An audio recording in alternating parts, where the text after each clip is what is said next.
ऊर्जा सुरक्षा के लिए दूसरे देशों पर निर्भरता ठीक उसी तरह है जैसे अपनी बाजी किसी और के हाथ में दे देना। जहां तक भारत की बात करें तो यह देश प्रत्येक क्षेत्र में अब विदेशी निर्भरता को खत्म करने के प्रयास कर रहा है। डिफेंस से लेकर टेक्नोलॉजी के विस्तार पर विशेष ध्यान दिया जा रहा है।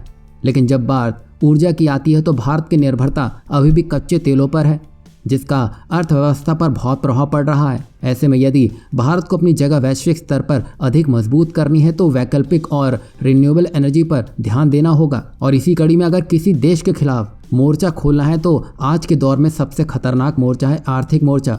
और अब भारत चीन के खिलाफ इसी मोर्चे का इस्तेमाल करने जा रहा है। आप जानते होंगे कि भारत अभी भी कुछ हद तक चीन से सोलर सेल का आयात करता आया है और अब भारत इसी पर रोक लगाने के लिए बड़े कदम उठाने लगा है, जिसमें भारतीय कंपनियां सोलर पैनल के कंपोनेंट का निर्माण करने के लिए धीरे धीरे मैदान में उतरना शुरू कर चुकी हैं, जिससे 2023 से 2024 के बीच में इसका प्रोडक्शन भी शुरू होने लगेगा, जिससे अब भारत चीन को इस क्षेत्र में बड़ी टक्कर देता हुआ नजर आएगा। और इसी कड़ी में रिन्यू पावर गुजरात और राजस्थान में सोलर सेल और मॉड्यूल मैन्युफैक्चरिंग यूनिट स्थापित करने पर 2000 करोड़ रुपए का निवेश करने जा रही है। और इस यूनिट की मदद से देश में सोलर सेल और मॉड्यूल के क्षेत्र में आत्मनिर्भर बनने की ओर बढ़ रहा है। और रिन्यू पावर गुजरात और राजस्थान के अलावा अपनी मौजूदगी को बढ़ाने के लिए उत्तर प्रदेश में भी निवेश के अवसर तलाश रही है, ताकि अपनी पूरी ताकत झोंककर भारत को सोलर सेल और मॉड्यूल में आत्मनिर्भर बना के अपने लक्ष्य को जल्दी हासिल किया जा सके। बता दें कि रिन्यू पहले ही 2000 करोड़ रुपए खर्च कर चुकी है और वो गुजरात में 2 गीगावाट सालाना क्षमता की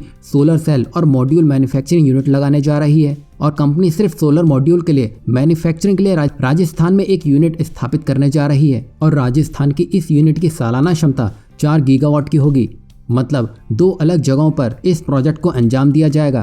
कंपनी का लक्ष्य अगले वित्त वर्ष के दिसंबर तिमाही तक गुजरात इकाई को शुरू करने का है। वहीं राजस्थान इकाई को 2023-2024 की पहली तिमाही में शुरू करने की योजना है और यह होने के बाद कंपनी का लक्ष्य उत्तर प्रदेश में अपना विस्तार करने का होगा। मतलब यहाँ भारत ने देशी क्षमता से चीन को मात देने का मन बना लिया है, जिसको भारतीय कंपनियां बखूबी निभाने में लगी हैं।